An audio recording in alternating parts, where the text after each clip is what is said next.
Que représente l'Apocalypse dans la Bible et comment en tirer des enseignements pour gérer des temps troublés faits de crises en tout genre. Dans cette vidéo, vous allez comprendre la signification des textes apocalyptiques en décryptant le plus célèbre d'entre eux, qui est l'Apocalypse de Jean, qui est le chapitre final et la conclusion du Nouveau Testament. Alors pourquoi ce choix de l'Apocalypse? Parce qu'on baigne dans une ambiance anxiogène depuis quelques années quand même, faite de crises économiques, de crises sanitaires, de menaces écologiques, de crise politique, etc. Bref, l'ambiance est perçue un peu comme apocalyptique par certains. Et donc, il serait quand même pas mal de voir ce que les anciens ont fait dans ce genre d'ambiance, qu'est-ce qu'ils ont pensé, qu'est-ce qu'ils ont dit. Il faut savoir que les textes apocalyptiques sont des textes qui sortaient justement pendant ces périodes de crise pour donner de l'espoir aux gens. Donc dans cette vidéo, je vous fais d'abord une synthèse rapide de la Bible pour situer l'Apocalypse là-dedans, parce que sinon on ne peut pas comprendre ce texte. Ensuite, je fais un décryptage initiatique de l'Apocalypse de Jean. Et enfin, je vais conclure sur des applications pratiques de tout ça pour essayer de traverser cette période difficile. Eh bien, la Bible démarre avec la Genèse, qui est l'histoire d'un être unique, hors pair, qui est le créateur de toutes choses, qui est appelé Dieu dans la Bible. Et Dieu transforme le monde primordial, qui était chaotique et informe, en un monde rempli d'ordre et de beauté. Vous allez très vite comprendre ce que tout ça veut dire concrètement. Pour l'instant, suivez-moi.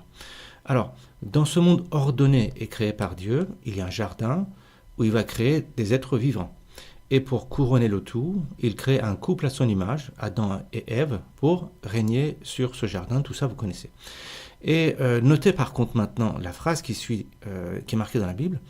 Dieu donne comme mission à ce couple de faire la même chose que lui, à savoir créer à leur tour encore plus d'ordre et de beauté. Bon, déjà là, je vais m'arrêter un petit peu pour vous expliquer de quoi il s'agit, parce que si on ne comprend pas ce passage, on ne peut pas comprendre l'Apocalypse. Alors, donc, pour comprendre ce passage, il faut comprendre les symboles. Alors, c'est quoi ces symboles? Je fais un rappel, ceux qui regardent cette chaîne savent plus ou moins tout ça. Eh bien, Dieu symbolise l'existence ou la réalité, c'est ça Dieu, c'est la réalité. Sauf que le problème, c'est que très peu de gens comprennent ce qu'est la réalité. Quand je vous parle de réalité, c'est l'écran devant vous, votre appartement, votre corps, vos sensations, votre quartier, etc. Mais selon ce texte de Genèse, il existe une réalité primordiale, c'est-à-dire une réalité qui prime sur tout ce que vous voyez autour de vous. Et cette réalité, c'est un chaos. Attention, une réalité primordiale ne veut pas dire une réalité qui existait avant. Ça veut dire une réalité qui est première. Une réalité qui prime sur la réalité physique que vous voyez autour de vous. Et cette réalité primordiale qui existe en ce moment même, mais qui est cachée, que vous ne pouvez pas percevoir avec vos sens, c'est un chaos sans forme à partir duquel cette réalité physique est formée à chaque instant. C'est-à-dire que à l'instant où je vous parle, la vraie réalité que vous n'êtes pas capable de percevoir, c'est une chose informe, sans limite, un chaos qui est aussi appelé des ténèbres ou des eaux dans la Bible, c'est-à-dire quelque chose à la fois sans forme et infini. Et alors attention, le chaos, ça ne veut pas dire bordel, comme tout le monde le croit, mais ça veut dire une faille, ça veut dire une béance, une faille, quelque chose dans laquelle on tombe, un vide. Et ce vide, d'ailleurs, que les Juifs appellent Ein, ça veut dire rien, que les musulmans appellent Adam, qui veut dire rien, et que les bouddhistes appellent la vacuité, qui veut dire rien aussi, c'est ça la réalité primordiale. Donc, dans cette réalité primordiale, sans forme, qui génère une réalité avec de l'ordre et des formes, vous voyez bien qu'il y a deux plans de réalité que les religions confondent sous le même nom de Dieu. Pourquoi ? D'ailleurs, pourquoi ils appellent ça Dieu? Parce que il fallait trouver un nom pour mettre là-dessus, tellement c'est bizarre quand même tout ça. Et donc, Dieu, c'est un être sans forme, c'est-à-dire une intelligence pure, mais aussi c'est un être infiniment désireux ou amoureux.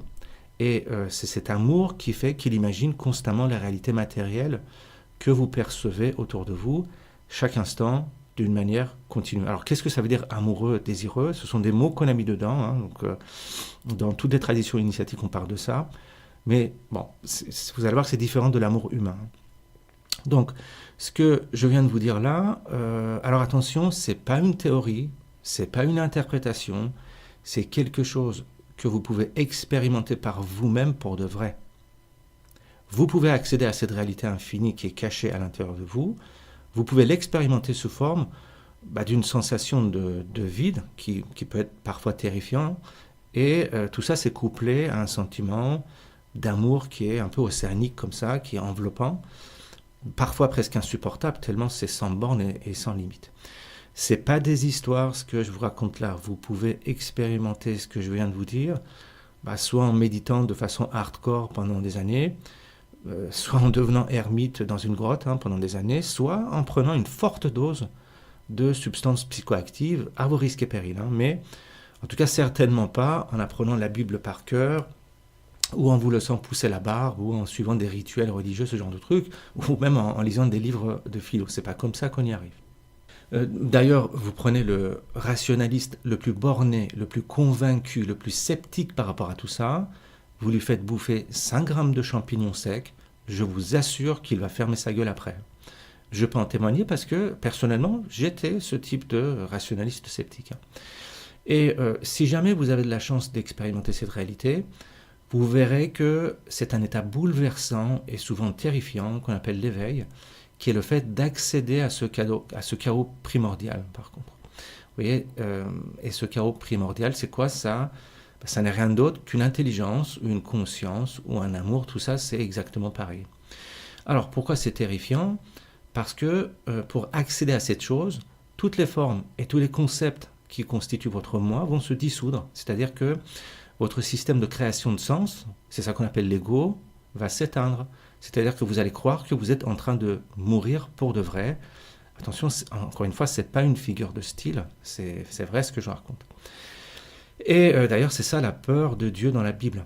La crainte de Dieu que vous lisez dans la Bible, ça parle de ça. C'est-à-dire que celui qui voit Dieu sera sacrément secoué parce que son ego meurt. D'ailleurs, dans la mythologie grecque, celui qui voit Zeus est immédiatement consumé par le feu. Il meurt. Donc, toute la problématique spirituelle, quelle que soit la tradition, que ce soit la tradition biblique des 3 religions monothéistes, que ce soit le bouddhisme, l'hindouisme, le zen, toutes ces traditions ont pour but de retrouver cette réalité primordiale à laquelle on n'a plus accès.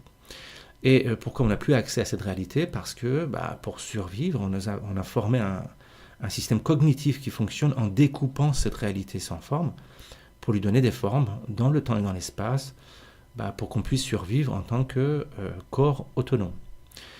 C'est ça le mental d'ailleurs. Donc, ce problème du mental, en fait, est magistralement expliqué ici dans ce livre de Genèse à travers l'histoire d'Adam et Ève. On a une vidéo là-dessus, il y en a peut-être qui l'ont déjà vu, bon, je vais faire un rappel. Alors, c'est quoi cette histoire d'Adam et Ève? Adam, c'est nous, c'est l'être humain, c'est quelque chose qui est créé par le souffle divin à partir de la poussière. Ça veut dire que vous êtes cette intelligence qui est Dieu, incorporée dans un corps. Mais vous, en tant qu'intelligence incorporée dans un corps, vous êtes couplé avec un système cognitif qui est symbolisé par Ève, qui représente justement votre mental. Alors, c'est quoi la différence entre intelligence et mental? L'intelligence est sans forme et infinie. Et quand l'intelligence investit une chose, ça devient un mental. Prenez par exemple, l'exemple d'un jardin clôturé dans une forêt. Prenez cette image-là. La forêt, c'est l'intelligence. Le jardin clôturé à l'intérieur de cette forêt, c'est ça le mental. C'est-à-dire une limitation de la forêt. Voyez ? Donc, Ève est créée à partir d'une côte d'Adam, c'est-à-dire que votre mental, qui donne forme à la réalité grâce à vos perceptions, provient de vous en tant qu'intelligence. Bon, vous me direz, tout ça c'est bien gentil, mais c'est quoi? Pourquoi je vous raconte tout ça? Parce que je vous dis tout ça parce que là, il y a un problème fondamental qui est exposé dans la Bible, ici, à ce passage-là. Eh bien, c'est la condition tragique de l'humanité qui est décrite à travers cette histoire d'Adam et Ève. Et c'est quoi cette tragédie? C'est que, à un moment de l'histoire de la Genèse, Adam se retrouve face à un choix. Au milieu de ce jardin, il y a un arbre fruitier qui est l'arbre de la connaissance du bien et du mal.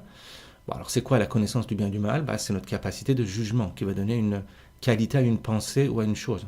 On peut dire qu'une chose est utile ou pas utile, elle est bonne ou mauvaise, elle est mal ou bien, voilà. Donc c'est ça l'arbre. Le fruit de cet arbre, justement, c'est votre jugement. Et tant que le fruit de l'arbre n'est pas touché, c'est-à-dire tant que le jugement sur ce qui est bien et sur ce qui est mal ce qu'il faut faire, ce qu'il ne faut pas faire, ce qu'il faut prendre, ce qu'il ne faut pas prendre, tant que ce jugement est fait dans l'ordre naturel divin, c'est-à-dire que tant que ce choix est fait par Dieu et non pas par Adam, tout va bien. Mais le problème c'est quoi? C'est que à un moment donné, un serpent, c'est-à-dire une chose qui rampe sur la terre, c'est-à-dire symboliquement l'ego humain, cet ego va forcer Adam et Ève à manger le fruit. C'est-à-dire qu'ils vont s'incorporer le jugement du bien et du mal, c'est-à-dire qu'ils vont eux-mêmes décider de ce qui est bien et de ce qui est mal en fonction de ce qui est bon pour leur gueule, et non pas pour tout le jardin. Donc l'ego c'est quoi? C'est un mental qui juge en fonction de ce qui est bon pour lui, c'est-à-dire c'est Adam qui s'est identifié à son mental. C'est ça l'ego. C'est-à-dire que l'ego fait que Adam croit exister en tant qu'un être séparé de Dieu. C'est-à-dire l'ego fait en sorte qu'il y a le moi d'un côté et le monde de l'autre. C'est ça la tragédie humaine, c'est ce problème qu'on appelle le problème de la dualité dans les traditions initiatiques. C'est la formation d'un moi qui se croit séparé du monde. Donc vous comprenez, c'est ça l'ego. Hein. C'est une intelligence à la base, hein, c'est-à-dire Adam, dont le jugement de son mental, c'est-à-dire Ève, se fait en fonction uniquement de ce qui est censé être bon pour lui seul en tant qu'une entité séparée. Et ça, c'est la chute. C'est quand nous, en tant qu'intelligence dans un corps, c'est-à-dire que nous, en tant que Dieu incarné dans des corps, on se croit être notre corps et non l'intelligence qui régit ce corps, c'est-à-dire Dieu. Et la conséquence, c'est quoi? Eh bien, chaque descendant d'Adam et Ève, c'est-à-dire chaque être humain, va juger la réalité en fonction de ce qui est bien ou de ce qui est mal pour lui, chacun pour sa gueule, quoi, en gros, pour faire simple. Et dans la suite de l'histoire biblique, tout ce ramassis de connards qui sont les premiers descendants d'Adam et Ève vont s'amasser à un endroit où ils construisent une tour en tant que porte vers le ciel, c'est-à-dire en tant que porte pour devenir eux-mêmes des dieux. Et cet endroit, c'est Babylone ou Babel, c'est-à-dire la porte vers Dieu. Après, ce qui se passe, c'est que Dieu finit par s'énerver, disperse tous ces gens et met fin à leur projet.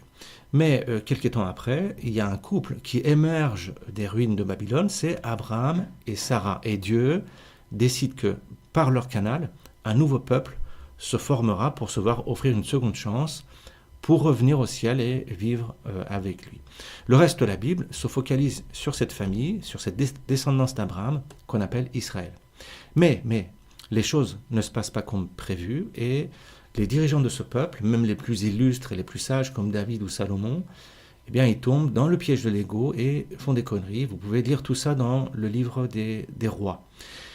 Mais il y a des prophètes, dans le livre des prophètes d'ailleurs, qui viennent et qui préviennent le peuple d'Israël que s'ils continuent comme ça, ils vont finir de nouveau à Babylone, mais cette fois en tant qu'esclaves.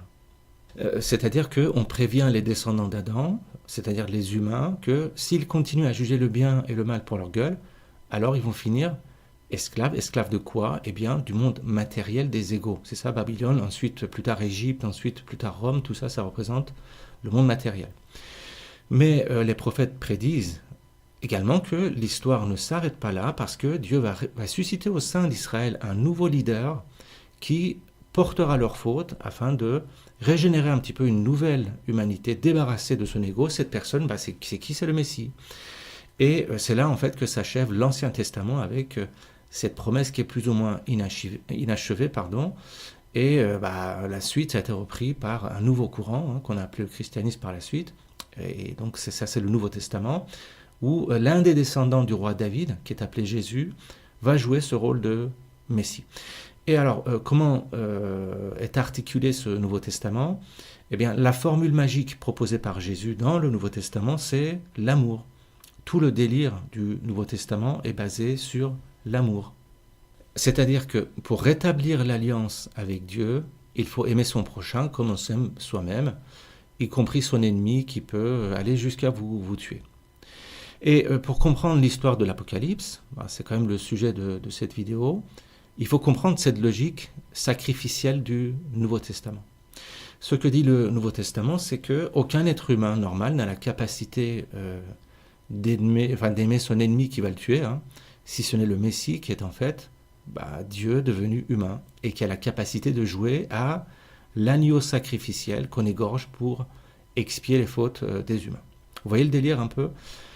Jésus sera sacrifié comme un agneau de sacrifice rituel en haut d'une montagne, sur deux troncs d'arbres morts, c'est-à-dire sur une croix, pour que les humains puissent rejoindre le royaume de Dieu, non pas par la tour de Babel, par la matière, mais par cette croix qui est le nouvel arbre de connaissance du bien et du mal.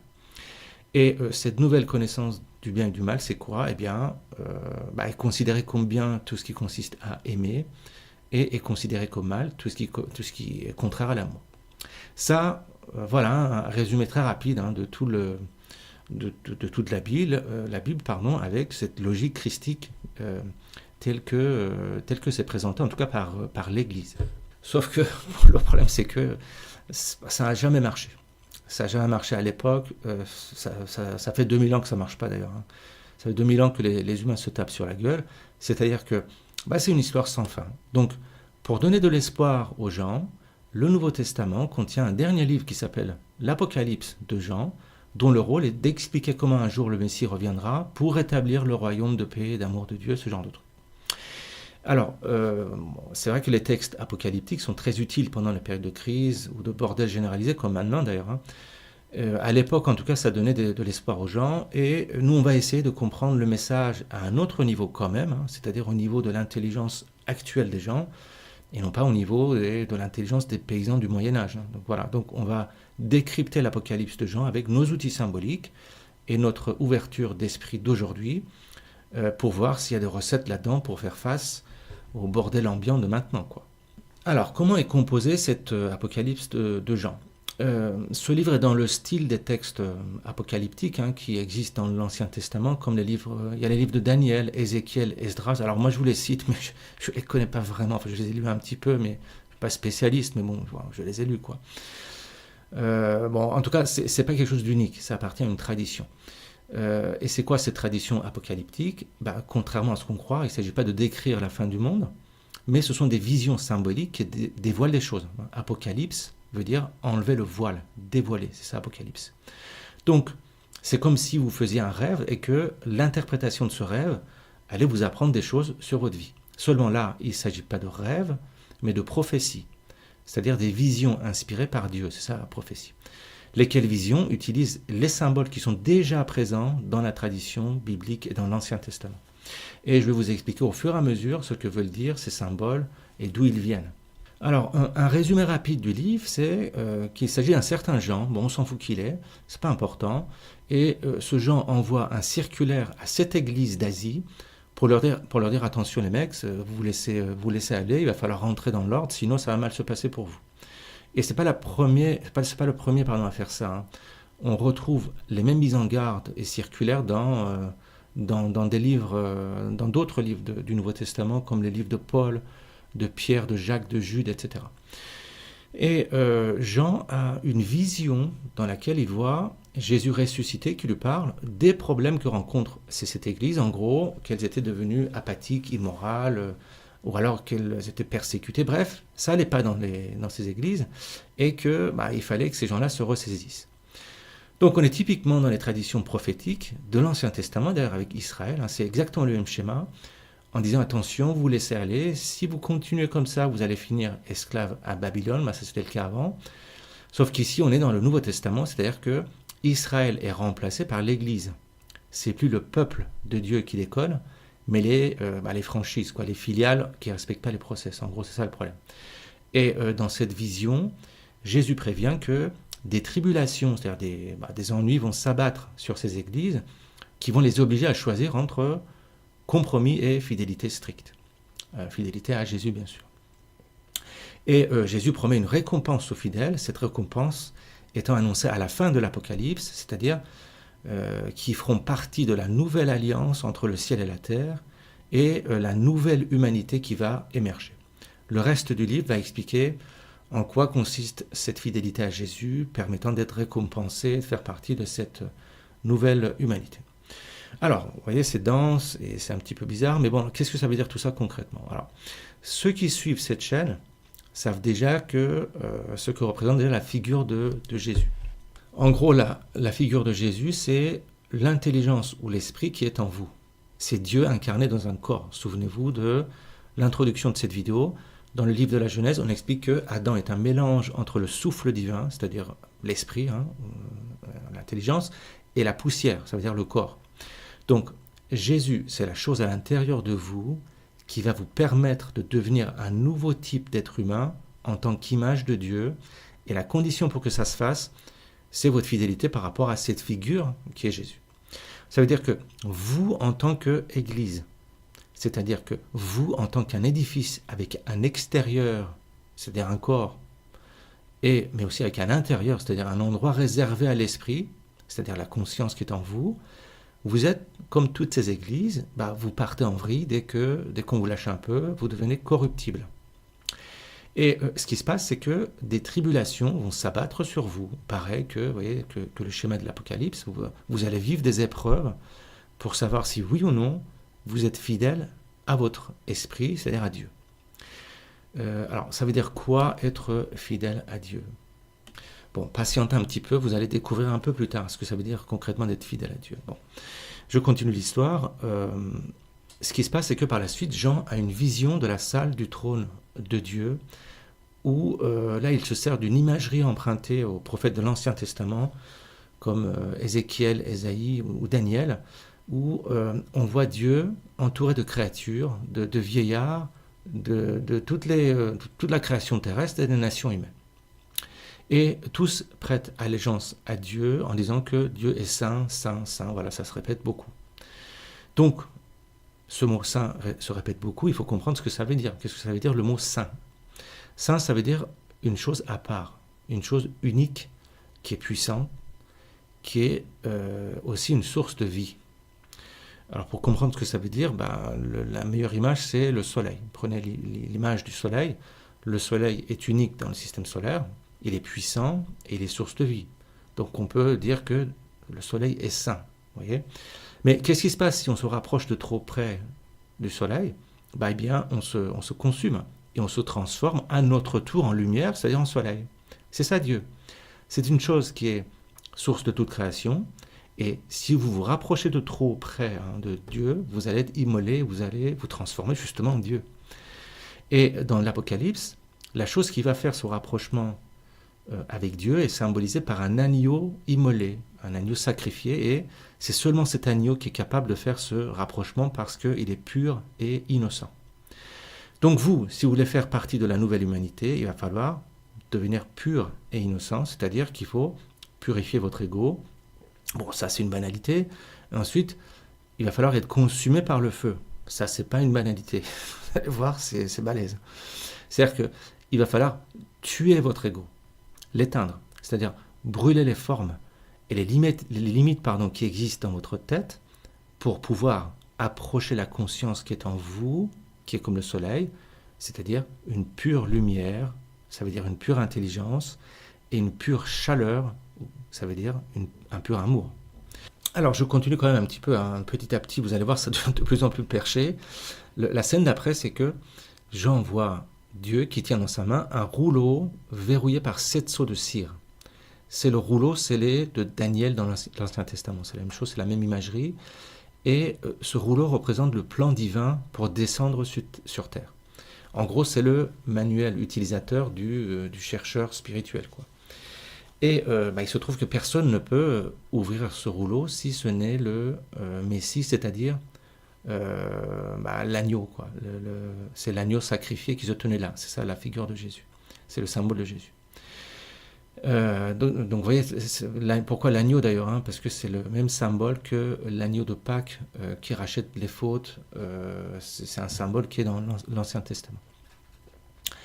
Et tout ça, ça nous amène à la section suivante du livre, à savoir, il va y avoir 3 cycles de 7. 7 sceaux, 7 trompettes et 7 coupes. Chaque cycle représente la descente du royaume divin sur la terre par des jugements derniers. Vous voyez, c'est toujours la même histoire, mais avec 7 imageries différentes. Chaque série de 7 s'achève avec la même fin qui est le jugement divin dernier. Alors, ce qui va être très marrant, c'est qu'à partir de là, pour ceux qui ont vécu ce genre de truc, vous allez voir, ça devient comme un trip report. C'est comme si vous faisiez un trip, c'est exactement pareil. C'est-à-dire quand vous prenez une substance, quoi, vous allez voir, c'est très perché. Et ceux qui l'ont déjà fait vont certainement reconnaître. Alors, suivez bien. Ce qui va se passer, c'est que l'agneau commence à ouvrir les seaux du rouleau divin. Il commence d'abord par les 4 premiers seaux, et là, Jean aperçoit 4 cavaliers.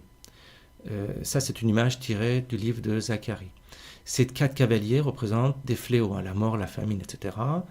Ensuite, il ouvre le 5e sceau, qui représente les martyrs ensanglantés devant le trône de Dieu, et qui demandent jusqu'à quand il faut tenir, y en a marre, jusqu'à quand il faut attendre, voilà, en gros. Et Dieu qui leur dit, patientez, quoi, voilà.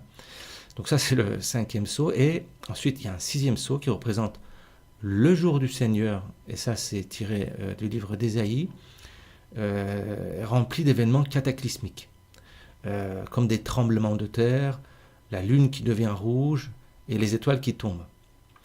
Et dans ces événements cataclysmiques, Jean aperçoit l'agneau avec une armée de 144 000 hommes, pardon. Une armée de 144 000 hommes. Bon. Et enfin, le 7e sceau, là, ça marque, quand l'agneau ouvre le 7e sceau, ça marque un grand silence. Et il voit ensuite 7 anges qui se tiennent devant Dieu, à qui 7 trompettes sont données. Il y a un autre ange qui vient, il tient un encensoir, il le remplit du feu de l'autel et le jette sur la terre. Bon, voilà, c'est pas la peine de retenir toutes les images, c'est vraiment de grands délires. En plus, je suis sûr qu'il y a des trucs qui ont été rajoutés là-dedans, mais voilà, il faut s'en tenir à l'essentiel, hein, pour bien comprendre le message. Donc, il faut regarder de près un petit peu, et si on regarde de près, hein, à l'intérieur de tout ça, qu'est-ce qu'on voit? On voit une description du processus de l'éveil, en fait. C'est-à-dire quoi? C'est-à-dire que l'individu lambda, il vit d'abord dans la souffrance du monde matériel. C'est-à-dire tout le bordel des 4 premiers sceaux, les 4 cavaliers. Alors, ce qui se passe, c'est que certains en ont marre et décident de s'en sortir en devenant des cherchants spirituels. Mais ils n'y arrivent pas. Donc, ils sont ensanglantés devant l'autel du Dieu, dont la seule réponse, c'est patienter. Ça veut dire, ça c'est le public, par exemple, de notre chaîne, qui cherche la libération en empruntant le chemin spirituel, mais sur ce chemin, ils connaissent d'autres souffrances qui paraissent interminables, si bien que le seul moyen d'aller de l'avant est de patienter. Vous voyez, c'est pas très marrant. Par exemple, il y en a qui méditent pendant 20 ans, ils ont toujours les mêmes problèmes de boulot, de couple, avec leurs enfants, ou d'argent, et ils se demandent jusqu'à quand ça va durer tout ça, quoi. Mais s'ils patientent, arrivera le 6e sceau avec des événements cataclysmiques. Qu'est-ce qui se passe avec le 6e sceau? La terre tremble, c'est-à-dire que le corps part en vrille. Les étoiles tombent, c'est-à-dire que les pensées s'éteignent. Les étoiles, c'est des petites lumières dans le ciel noir de la conscience. Vous comprenez? C'est des petites pensées, hein. C'est ça les étoiles. Les pensées s'éteignent. La lune devient rouge. Pourquoi ça devient rouge? Parce que c'est un astre qui va rejoindre l'horizon de la Terre. Quand la Lune rejoint l'horizon, ça devient rouge, c'est-à-dire que c'est là où le ciel et la Terre se rejoignent, et c'est pour ça que la Lune devient rouge. C'est la conscience et le mental qui commencent à se mêler comme ça, vous voyez. Et tout ça, c'est la description de ce qui se passe dans votre tête, hein, quand vous vivez un événement d'éveil. Et enfin, il y a le 7e sceau, où les anges soufflent dans les trompettes. Alors pourquoi les anges soufflent dans les trompettes? Parce que dans l'Ancien Testament, les trompettes, ce sont des cornes de bélier. Il y a un épisode là-dedans à Jéricho, regardez, on a une vidéo sur Jéricho avec ce truc-là. C'est quoi un bélier? Un bélier, c'est un agneau, hein, c'est le petit agneau mignon de l'Apocalypse. Seulement, c'est un agneau qui a muté et qui est devenu méchant et qui donne des coups de corne. C'est l'esprit qui est devenu l'ego et qui nous donne des coups de corne, comme la colère, l'angoisse, la tristesse, la jalousie, tout ça. Et les anges soufflent dans ces cornes de bélier, c'est-à-dire que les anges conscientisent l'ego, comme le souffle divin, hein. Et enfin, le feu qui est jeté sur la terre par les anges, ça y est, c'est votre ego qui est en train de brûler, c'est-à-dire que, c'est ça le jugement dernier, c'est votre ego qui est en train de brûler, de s'éteindre. Et là, vous redevenez Dieu. Et ensuite, autour de ces 7 trompettes, j'en refais une autre description apocalyptique, mais cette fois avec d'autres images tirées d'un autre livre, c'est le livre de l'Exode. Et bon, ça on s'en fout, je ne vais pas parler là-dedans parce que ça parle toujours de la même chose. Par contre, Jean ouvre un chapitre intermédiaire pour présenter ce qui a marqué dans ce fameux rouleau divin avec les 7 sceaux, parce que maintenant les sceaux ont été enlevés, et le rouleau il est ouvert, et Jean va dire ce qu'il y a dedans. Et comme je vous disais, ce rouleau c'est quoi? C'est le manuel utilisateur du chercheur spirituel, c'est très intéressant, vous allez voir ce qu'il y a dedans, c'est extrêmement intéressant. C'est le mode opératoire pour rejoindre Dieu. On voit de quelle manière le royaume de Dieu va venir sur terre, on voit de quelle manière vous allez être réveillé, quoi, en gros. Alors, qu'est-ce qu'il voit Jean là-dedans? Jean voit d'abord le temple de Dieu avec des martyrs sur l'autel, et on lui demande de mesurer l'intérieur du temple, mais non pas l'extérieur, seulement l'intérieur. Ça veut dire quoi? Ça veut dire que la première étape de ce processus, pour que vous puissiez être éveillé, en tout cas, symboliquement, la première chose, c'est de regarder, observer ce qui se passe dans le temple, à l'intérieur du temple, c'est-à-dire à l'intérieur de vous. Et quand vous regardez ce qui se passe à l'intérieur de vous, vous allez voir, il y a des images de sacrifice, c'est-à-dire que vous allez sacrifier des choses qui ne font pas partie justement de l'intérieur du temple. Pour faire simple, ça veut dire qu'il va falloir purifier votre ego. Bon, ça, ok, c'est basique, tout le monde le sait. Mais dans la seconde vision de ce rouleau, Dieu établit 2 témoins pour le représenter auprès des nations, voilà. Et ce qui se passe, c'est que il y a une horrible bête qui apparaît d'un seul coup, attrape les 2 témoins et les tue. Ensuite, Dieu ressuscite les 2 témoins et les nations se repentent, rendent gloire à Dieu, tout ça. Et là, il y a une description magistrale de ce phénomène d'éveil et de recherche spirituelle, à mon sens, qui constitue la clé pour savoir comment concrètement votre éveil spirituel va changer votre vie. Il faut vraiment comprendre ce truc-là. Alors, suivez-moi. Une fois que vous avez fait votre introspection ou méditation, symboliquement mesurez votre temple. Dans la première vision, vous avez mesuré l'intérieur du temple. C'est ça la méditation. Si avec de la chance, vous apercevez ce qu'est Dieu ou la réalité, ce qui va se passer, vous serez témoin en fait de ce qui se passe, vous serez témoin de ce qu'est Dieu, et il va y avoir 2 témoins. Ça veut dire que ces 2 témoins, c'est quoi? C'est vous à l'intérieur de vous et à l'extérieur de vous. Le premier témoin, c'est vous en tant que témoin de Dieu à l'intérieur de vous, avec votre amour, la paix, l'esprit, tout ce que vous voulez, tout va bien. Et le deuxième témoin, c'est vous par rapport à ce qui se passe à l'extérieur de vous, avec vos actions, vos paroles et actes. Donc c'est ça les 2 témoins. Mais si vous avez déjà eu une expérience d'éveil réussie, soit en méditant, soit en passant par un psychotrope, sans avoir fait un bad trip, bien sûr, eh bien, vous verrez que vous changez à l'intérieur et à l'extérieur pendant une petite période. C'est vraiment, vous devenez témoin, c'est-à-dire que tout change. Seulement, le problème, c'est quoi? C'est que très vite, parfois le lendemain, parfois quelques semaines après, mais en tout cas très vite, vous êtes bouffé de nouveau par votre ego exactement comme avant. La bête qui est votre ego vous tue de nouveau. Pourquoi? Parce qu'il faut bosser, il faut gagner votre vie, il faut vivre en couple, il faut s'occuper de ses emmerdes, etc. Voilà ce qui se passe. Mais si vous persistez et si vous refaites ce travail d'une manière constante, c'est-à-dire que si vous digérez suffisamment plusieurs épisodes d'éveil, alors Dieu va ressusciter les témoins et les nations vont glorifier Dieu. Les nations, ça représente quoi? Ça représente vos pensées et celles des autres qui vous côtoient. C'est ça les nations. Et donc, pourquoi je vous raconte ça? Je vous dis que c'est très important parce que là, c'est là la clé en fait de la spiritualité. La clé de la spiritualité, elle est ici. C'est quoi cette clé? C'est qu'il ne faut pas confondre l'éveil et la libération par rapport à votre ego. C'est pas du tout la même chose. C'est pas parce que vous prenez un DMT, un champignon, que vous faites 30 ans de méditation et vous avez un épisode que ça y est, c'est fini, quoi. Pas du tout. Ça, c'est pas la libération. Ça, c'est l'éveil. L'éveil, c'est un événement, ou des événements qui durent parfois 10 minutes, parfois 10 heures, parfois 10 secondes. Mais la libération par rapport à votre ego, c'est quand ces éveils successifs vous permettent de vous libérer de votre ego. Et ce qui va se passer, c'est que petit à petit, vous n'allez voir aucune différence, mais par contre tous les jours, entre vous-même, votre canapé, votre voisin ou le piaf dans votre jardin. Et c'est ça l'amour au sens initiatique. C'est l'expérience vécue et digérée que le monde autour de vous n'est pas préexistant par rapport à vous. C'est ça l'amour. L'amour, c'est quoi? C'est l'expérience comme quoi il y a quelque chose à l'intérieur de vous qui crée constamment, à chaque instant, non seulement votre corps et vos pensées, mais aussi la réalité objective du monde que vous voyez autour de vous. Donc l'amour initiatique, c'est quoi? C'est cette union avec Dieu, en fait, qui vous permet de vivre ça et de voir ça. C'est ça l'amour. Alors, continuons un petit peu et regardons comment cette histoire va-t-elle se dénouer, parce qu'il y a d'autres messages qui vont venir. Alors, après les 7 trompettes, Jean met un terme à la cadence des 7 avec une série de visions qu'il appelle des signes ou des symboles. Bon, c'est fini l'histoire des 7. Et il y a un nouveau chapitre qui s'ouvre, qui s'appelle les signes, les symboles.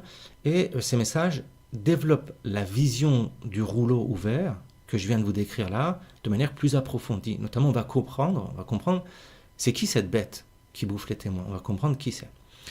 Et Jean va parler de 2 batailles qui sont à l'origine de toutes nos emmerdes.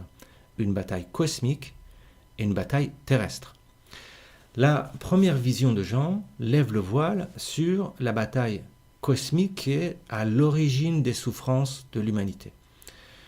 C'est une reprise en fait du conflit débuté dans le livre de la Genèse, à savoir le serpent, sauf que le serpent est représenté ici sous forme d'un dragon.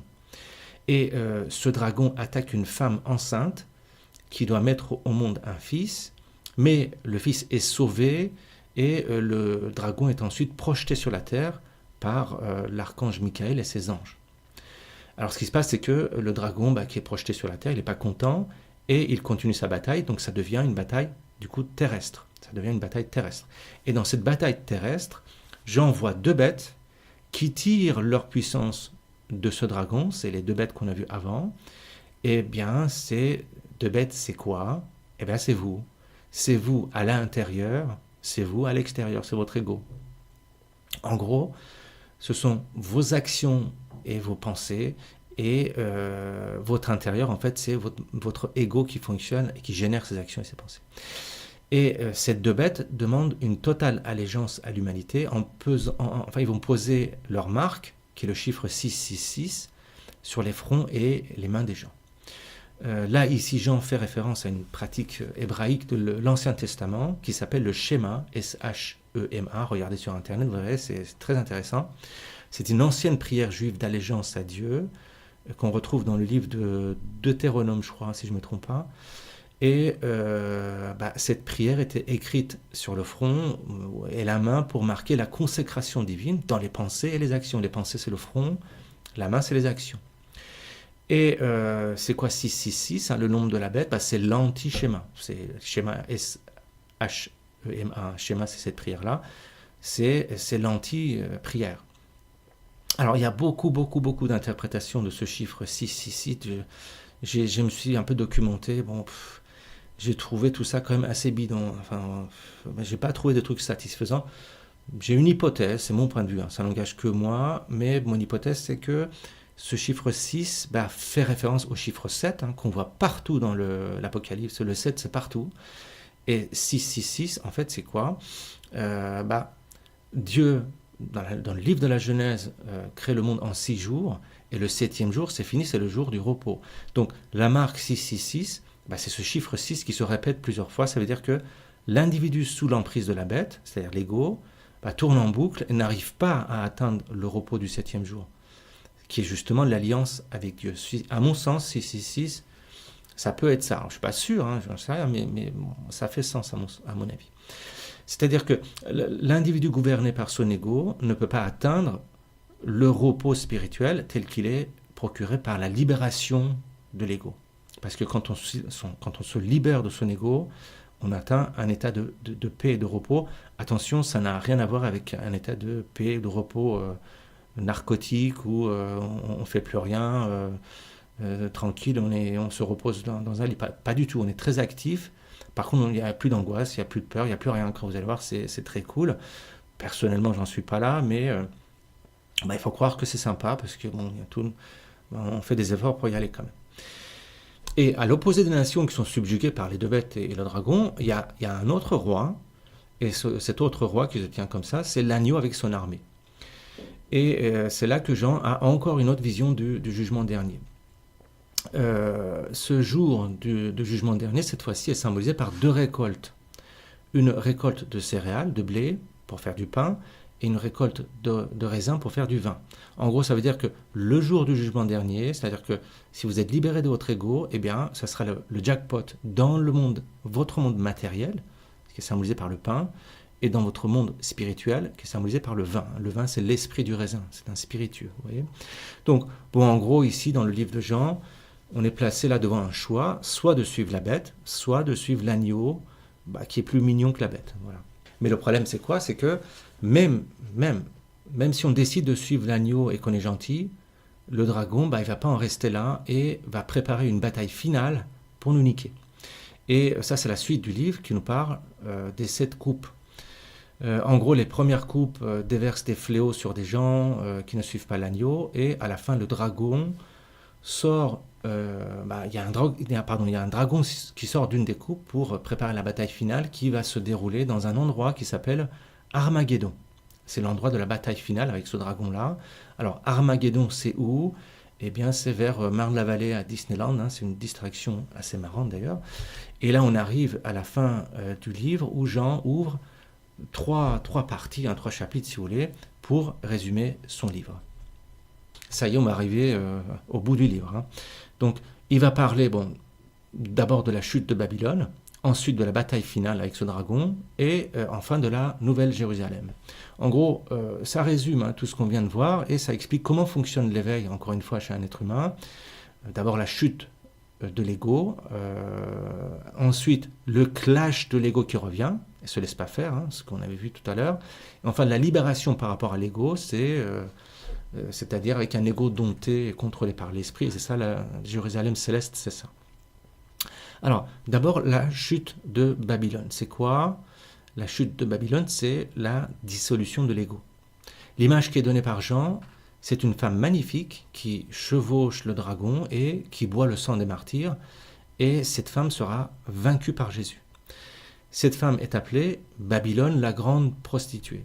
C'est quoi une femelle? Alors, c'est quoi ce symbole? C'est quoi une femelle prostituée dans le Nouveau Testament? Eh bien, c'est un mental qui se laisse pénétrer par des étrangers, c'est-à-dire par des illusions.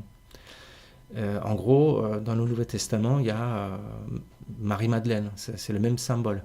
C'est la prostituée qui a de longs cheveux, c'est-à-dire un mental ordinaire qui génère des milliers de pensées fausses. Vous voyez, c'est ça les longs cheveux.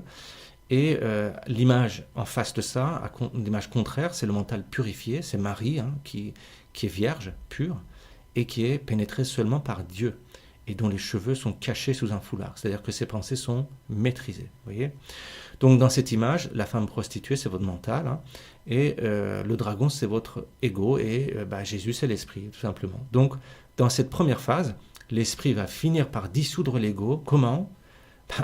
Soit après 30 ans de méditation, d'accord, c'est bien, mais il faut savoir que c'est sans garantie, vous n'êtes pas sûr d'y arriver, même après 30 ans de méditation.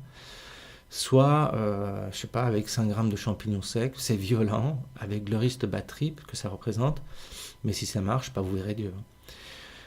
Voilà, donc ça c'est la première partie. Ensuite, la deuxième partie, c'est la bataille finale avec le dragon, et ça c'est le retour de l'ego. Dans les milieux psychédéliques d'ailleurs, on parle de l'ego backlash. Les Américains disent ego backlash. C'est cette bataille finale. Et là, il y a dans l'Apocalypse, l'image qui est donnée est absolument superbe. C'est quoi cette image? C'est Jésus qui apparaît sur un cheval blanc, avec un habit blanc ensanglanté, et avec une épée qui sort de sa bouche. C'est lui, c'est comme ça qu'il va vaincre le dragon. C'est-à-dire que la chose qui va remporter la bataille finale contre l'ego, c'est l'esprit qu'on a blessé à force de mensonges, de faux semblants, de peur, de manque de courage, de tout ce que de jalousie, de toutes nos saloperies. C'est pour ça que son habit blanc est ensanglanté. Mais l'esprit, par contre, va battre la bête, c'est-à-dire l'ego, non pas avec une épée qui tue, mais avec une épée qui sort de sa bouche, c'est-à-dire avec une parole divine qui va trancher en deux. C'est ça l'épée qui sort de la bouche. C'est quelque chose qui va trancher en deux le monde de votre cognition. C'est-à-dire que ça va trancher en deux le monde de la parole, hein, c'est ça le monde de la cognition, pour séparer le futur et le passé, pour ouvrir une brèche dans le présent et vous faire voir l'instant qui porte les événements. Et l'instant qui porte les événements, c'est votre conscience et c'est ça Dieu en fait. Vous voyez ? Et enfin, la troisième et dernière vision, c'est le mariage entre le ciel et la terre. Un ange montre à Jean une nouvelle mariée qui est venue se lier à l'agneau. C'est quoi cette dernière partie? C'est la libération, hein, c'est le mental régénéré qui va se laisser pénétrer seulement par l'esprit. Et pour finir, il y a un Dieu qui déclare rester avec l'humanité durant l'éternité et qui va renouveler toutes choses. Et il y aura une nouvelle Jérusalem dans laquelle il n'y a plus le temple, il n'y a plus de temple maintenant, parce que la présence de Dieu, autrefois limitée au temple qui était construit en dehors des humains, maintenant ça imprègne chaque chose. Ça veut dire que, ça y est, vous avez compris que vous êtes Dieu, c'est-à-dire que vous vivez en dehors du temps, c'est ça l'éternité, et que vous allez renouveler toutes choses, et chaque chose sera un temple en soi. Ça veut dire quoi? Ça veut dire que vous allez vraiment vivre, vous allez vraiment voir comment vous créez le monde objectif autour de vous en permanence et à chaque instant. Ça y est, la Bible est revenue au jardin d'Éden du début de la Genèse, la boucle est bouclée. Voilà, ça c'était le livre de l'Apocalypse, c'est extrêmement complexe, hein, j'ai mis beaucoup de temps à faire ce travail.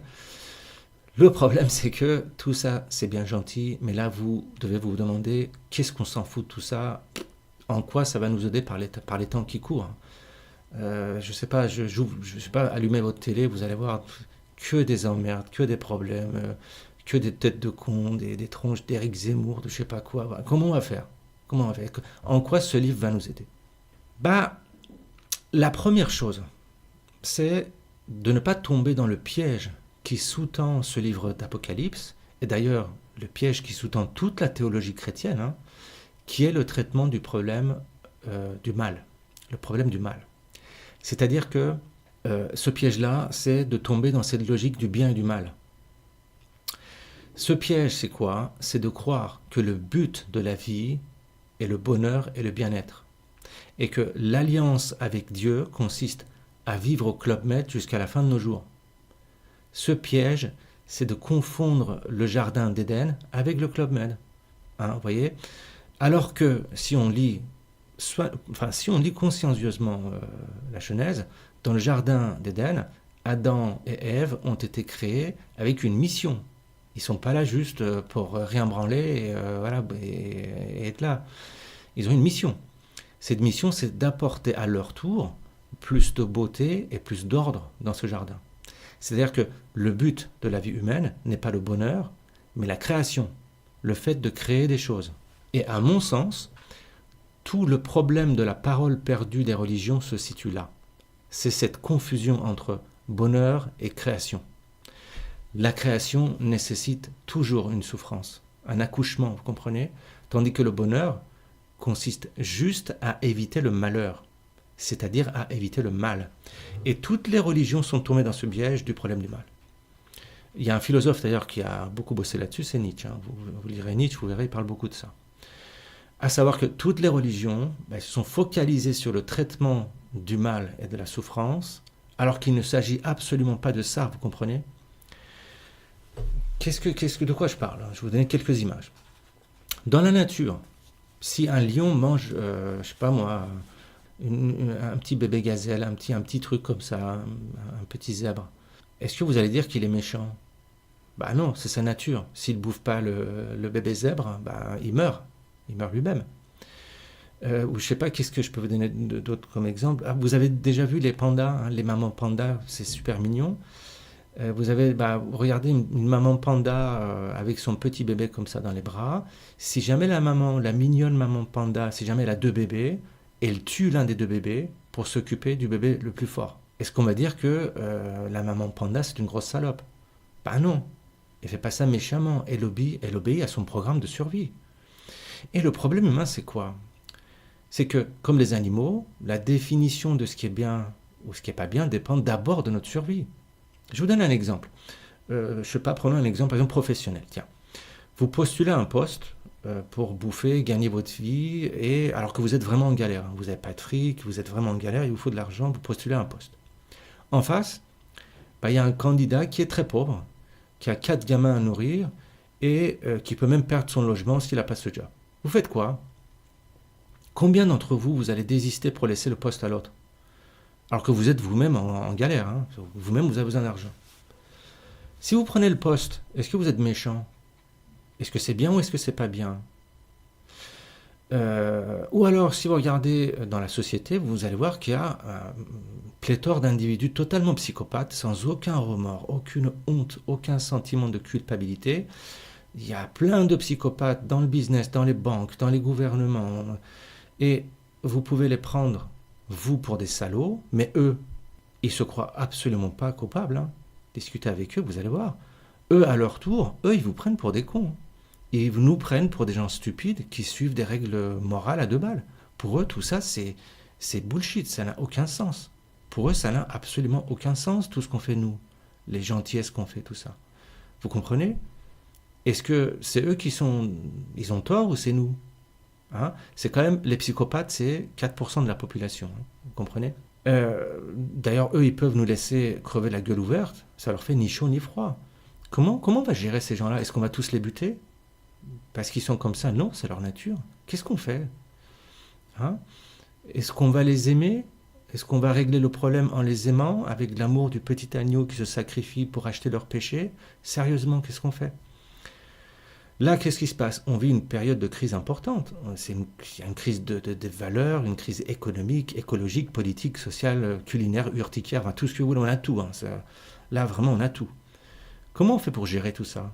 Sachant que pas mal d'entre nous, on a des responsabilités, on a des enfants, des parents, on travaille, on a un loyer, on a des factures à payer, on fait comment? La solution facile, la plus simple, c'est de tricher et de mener une vie presque monastique, vous voyez? C'est-à-dire que on se coupe de l'environnement social normal, on se met dans un coin en essayant de faire un petit job, tout ça, on passe sur le côté comme ça sans trop se faire voir, vous voyez? On médite toute la journée, on fait un petit truc, on fait un petit boulot, voilà.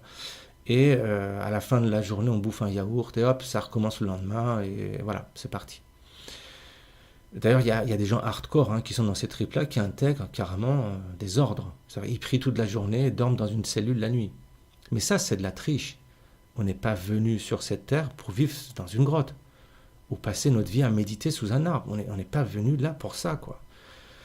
On est venu pour créer l'ordre et la beauté comme c'est magnifiquement expliqué dans la Genèse.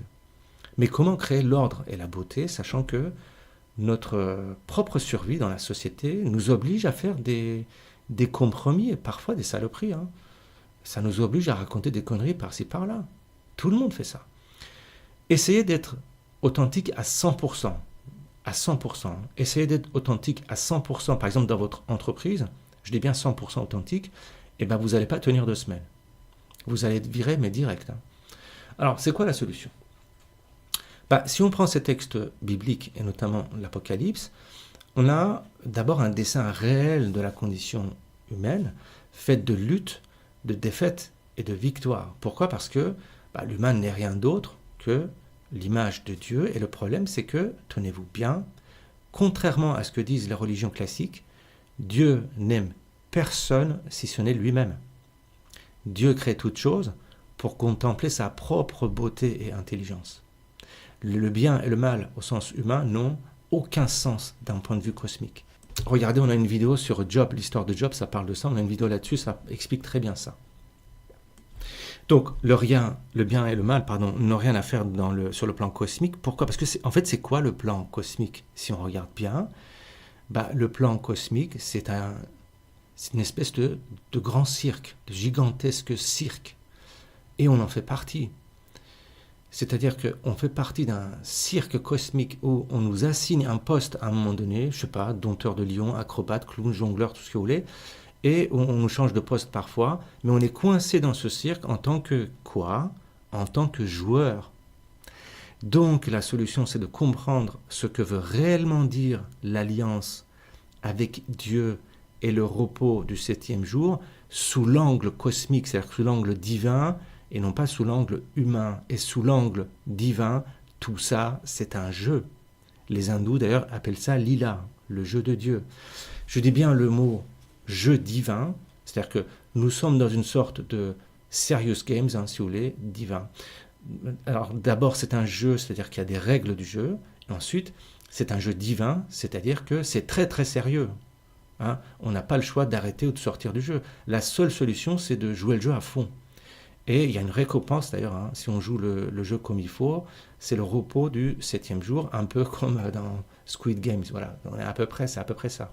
Donc, à mon sens, la solution consiste à comprendre 3 choses, et surtout avec beaucoup plus d'acuité par les temps qui courent. Donc c'est pour ça que j'ai fait une description, un décryptage d'Apocalypse. Donc à mon sens, la solution consiste à comprendre 3 choses, après tout ce qu'on vient de se dire. La première chose à comprendre, c'est que tout ça, c'est un jeu. Mais attention, j'ai pas dit que tout ça, ce n'est qu'un jeu. J'ai pas dit ça.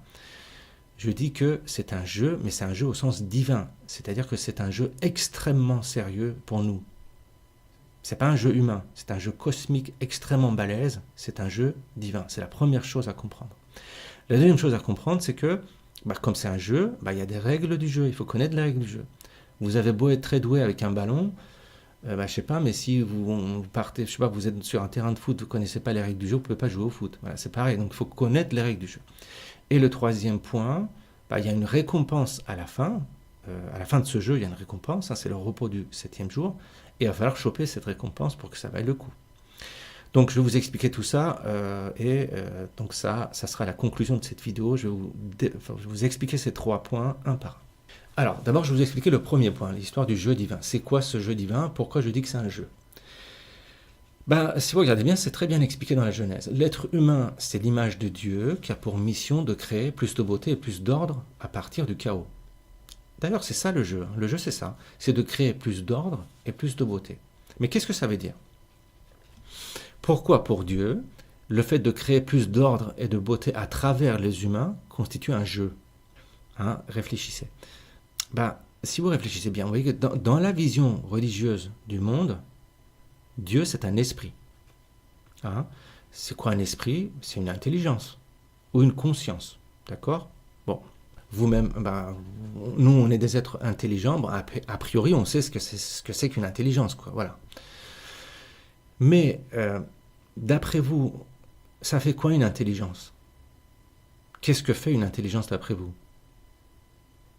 Une intelligence fait 2 choses. Elle pense et elle désire. C'est tout ce que ça fait, une intelligence. Ça fait rien d'autre que de penser, de désirer. C'est-à-dire que Dieu, en tant qu'intelligence, imagine tout ce que vous voyez autour de vous. Pourquoi? Parce que tout simplement, il aime le faire. C'est en ça que c'est un jeu. Il désire le faire, c'est un jeu pour lui. Et il aime quoi? Et il aime qui? Lui-même, puisqu'il n'y a rien d'autre. Donc, Dieu aime qui?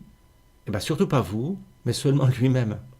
Quand je dis pas vous, c'est vous en tant qu'ego. C'est-à-dire qu'en tant que personnage du jeu, et non pas en tant qu'image de Dieu. En tant que personnage du jeu, Dieu n'en a absolument rien à battre à vous. Mettez-vous devant un jeu vidéo, ce qui vous intéresse, c'est le jeu. Vous n'allez pas vous attacher tellement à des personnages. Vous voyez, vous pouvez même vous faire tuer et tout ça. Ça reste un jeu, vous comprenez? Vous êtes le joueur derrière votre console. C'est un peu comme Dieu. Il joue avec nous. Donc, en tant qu'ego, Dieu n'a rien à battre de nous, mais en tant que son image, il nous aime, puisqu'on est son image. On est son reflet, on est lui, vous comprenez? Donc à la base, il faut être conscient que tout ça, c'est le jeu divin absolument grandiose et extrêmement sérieux, mais c'est pas parce que c'est un jeu que c'est pas réel, attention. C'est pas parce que c'est un jeu divin que je peux faire n'importe quoi, vous voyez? C'est très réel, votre corps est réel. Vous ne pouvez pas dire, bon, ok, c'est un jeu, comme ça je peux imaginer un éléphant, et là il y aura un éléphant, ça ne marche pas du tout comme ça. C'est un jeu très réel, avec des règles du jeu. Votre corps est réel, vos sentiments sont réels. Si je me jette par la fenêtre, j'aurai très mal une fois écrasé sur le sol. Tout ça, c'est réel. Donc il y a des règles du jeu à respecter. Ça, c'était le premier point. Ensuite, le deuxième point à comprendre, justement, c'est les règles du jeu. Et c'est quoi les règles du jeu? La règle principale du jeu divin, comme c'est marqué dans l'Apocalypse, c'est de retrouver l'alliance avec lui. Ça veut dire quoi concrètement? Ça veut dire que vous, dans votre état normal, vous croyez comme un être à part, c'est-à-dire un sujet en dehors du monde. Il y a vous et il y a le monde autour de vous. Ensuite, si vous faites un peu de spiritualité, par exemple, si vous regardez cette chaîne ou si vous lisez la Bible sérieusement, vous allez comprendre que il y a quelque chose à l'intérieur de vous qui est en train de jouer avec vous. Et que vous êtes un personnage d'un jeu caché qui vous dépasse, qui est un jeu divin en cours, hein, mais ça reste abstrait quand même. On ne sait pas trop ce que ça veut dire concrètement. Tout ça, ça reste des mots, vous voyez. Mais si vous êtes déjà à ce deuxième point, c'est déjà énorme. C'est déjà vraiment énorme. 99% de l'humanité ne sont pas à ce stade-là. Ils n'ont absolument pas conscience de ça. Mais donc, pour retrouver la vraie alliance divine pour de vrai, en tant qu'expérience vécue et non pas juste un concept dans la tête, il faut aller encore plus loin et il faut aller vivre cette alliance, c'est-à-dire il faut expérimenter le fait que vous êtes une image de Dieu, c'est-à-dire que vous n'êtes ni votre corps, ni vos pensées, ni votre ego, mais c'est bien Dieu qui est en train de se regarder à travers vous. Et c'est ça qu'on appelle l'éveil. Bon, déjà là, sur les 1% de l'humanité qui savent ces choses-là, on va dire conceptuellement, je peux vous assurer qu'il n'y a pas encore 1% de ces 1% qui ont vécu l'état d'éveil. C'est extrêmement rare. Moi-même qui vous parle, pour vous expliquer tout ça, je ne l'ai pas encore vécu totalement. J'ai eu des aperçus pendant quelques tripes, si bien que je sais que c'est vrai, hein, j'ai eu des aperçus, je sais que ce n'est pas des conneries. Ça, je sais que la réalité dépasse ce qu'on croit voir autour de nous, parce que ce que j'ai vu, c'était aussi réel que le mur en face de moi. Donc, ça donne une confiance à tout ça, parce qu'on voit que c'est réel, et on se rend compte que tout ça, c'est pas des conneries, que c'est vrai, et que c'est pas du délire. Hein. Mais si vous faites cette expérience d'éveil vraiment jusqu'au bout, dans un premier temps, ce qui va se passer, il va se passer ce qui est expliqué dans l'Apocalypse, durant l'épisode de l'ouverture du rouleau divin. Pour rappel, le rouleau, c'était quoi? C'était le manuel utilisateur. Qu'est-ce qui se passe si vous êtes éveillé une première fois? Vous allez voir que c'est un état transitoire et éphémère. Hein. Dans le rouleau, qu'est-ce qui se passait? Il y a 2 témoins qui apparaissaient, puis tout de suite après, ils se faisaient bouffer par une bête. C'est-à-dire que tout de suite après votre éveil, vous serez bouffé par votre ego. Pourquoi? Parce que il faut survivre. Comment vous allez bosser si vous êtes en trip permanent? Voilà, tout ça aussi con que ça, quoi. Voilà. Mais ce qui se passe après dans l'Apocalypse, c'est que Dieu ressuscite les 2 témoins et ensuite les nations vont glorifier Dieu. C'est-à-dire que si vous faites cette expérience d'éveil suffisamment de fois et que vous arrivez à bien digérer ce que ça représente, vous deviendrez un témoin de la réalité telle qu'elle est, à la fois à l'intérieur de vous et à la fois à l'extérieur de vous. C'est ça les 2 témoins. C'est-à-dire que vos pensées vont s'aligner sur la base de cette expérience. Et ça, c'est le sens de la sentence, les nations qui glorifient Dieu. Les nations, c'est la réalité objective autour de vous, encapsulée dans les pensées. C'est ça les nations. Les nations de toute race et de toutes les couleurs, ce sont vos pensées. Et qu'est-ce que ça veut dire que les nations vont glorifier Dieu? Ça veut dire que vos pensées vont glorifier Dieu. Ça veut dire quoi? Ça veut dire que vous comprenez que tout ce que vous pensez et tout ce que vous faites, c'est en son nom. Ça veut dire que vos perceptions, vos pensées, vos actions ne proviennent pas de vous, mais passent à travers vous. Vous comprenez? C'est ça, glorifier Dieu. Et c'est ça, l'alliance divine. C'est d'expérimenter, de vivre le fait que vous et tout ce qu'il y a autour de vous, tout ça, c'est produit par une seule chose qui est nichée à l'intérieur de vous et qui crée tout ça en permanence. Pour vous donner une image, là, vous êtes en train de m'écouter sur votre smartphone, par exemple. Vous êtes d'accord que moi, je ne suis pas votre smartphone. Ce n'est pas votre smartphone qui est en train de vous parler de tout ça, c'est moi. Le smartphone, ça symbolise quoi? Votre ego. Ça représente votre ego, et moi, je représente Dieu qui parle à travers ce smartphone. Vous comprenez? Qu'est-ce qui se passe maintenant si vous confondez votre smartphone et moi? Vous allez vous mettre à aimer ou ne pas aimer votre mobile. Par exemple, si vous trouvez que tout ce que je dis, c'est des conneries, vous allez jeter votre mobile dans la poubelle. Vous êtes d'accord que c'est stupide? Eh bien, dans la vie normale de tous les jours, on croit que tout ce qu'on fait, ça vient de nous. Et que les choses à l'extérieur de nous existent par elles-mêmes. C'est-à-dire qu'on croit que la table, le mur, le voisin, tout ça, ce sont des choses différentes qui existent séparément par elles-mêmes. Mais si vous voyez la même table, le même mur et le même voisin dans une vidéo, par exemple sur votre mobile, vous vous rendez compte que ces 3 choses-là ne sont rien d'autre qu'une seule vidéo. La table, le mur et le voisin sont des personnages que vous voyez dans une seule vidéo. L'alliance avec Dieu veut dire être conscient que la table, le mur et les voisins, et vous-même, tout ça, ça fait partie d'une vidéo cosmique créé à chaque instant par un gigantesque YouTuber qu'on appelle Dieu. Vous comprenez? Et une fois qu'on vit ça pour de vrai, non pas en tant que concept, mais en tant qu'expérience vécue, alors on a droit à la récompense suprême indiquée dans l'Apocalypse, c'est-à-dire le repos du 7e jour, c'est-à-dire la libération par rapport à l'ego. Dans l'Apocalypse, à la fin, Dieu est présent sur un trône, et il y a un témoin, ça c'est vous en tant que témoin, et il n'y a plus de temple parce que Dieu n'est plus seulement dans un temple, mais dans chaque chose. C'est-à-dire que vous serez témoin pour de vrai que chaque chose que vous voyez autour de vous, y compris votre corps et les sensations qui vont avec, sont le produit de l'imagination d'un seul Dieu. Ça veut dire qu'il n'y a aucune différence ontologique, existentielle entre vous, la table, le mur et votre voisin, vous comprenez?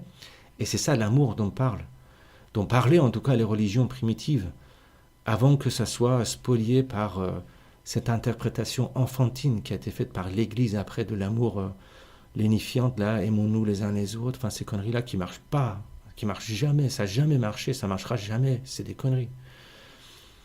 Donc vous voyez, l'amour religieux ne veut pas dire se forcer à aimer son voisin.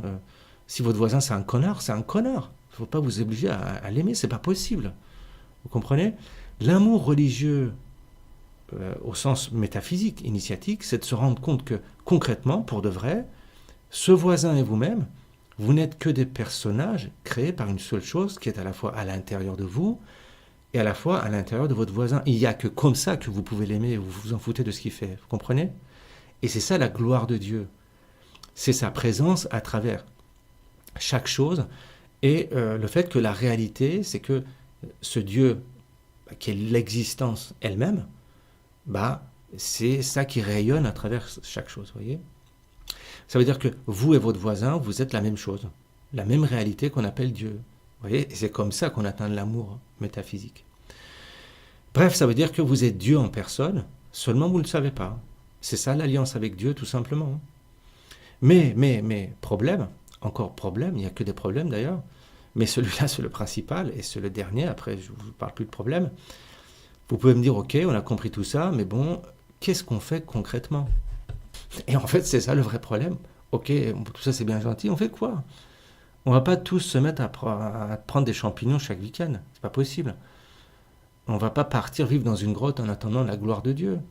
On fait comment pour vivre, pour bouffer, pour payer le loyer, pour élever nos enfants? Tout le monde d'ailleurs n'a pas les moyens, ni le temps, ni la constitution mentale pour vivre une expérience d'éveil. Ça ne peut pas arriver à tout le monde, c'est pas vrai, c'est pas fait pour tout le monde. Ok, une expérience d'éveil, ça change la vie pour de bon, mais c'est pas pour tout le monde. C'est fait pour une minorité. Donc comment nous on va faire?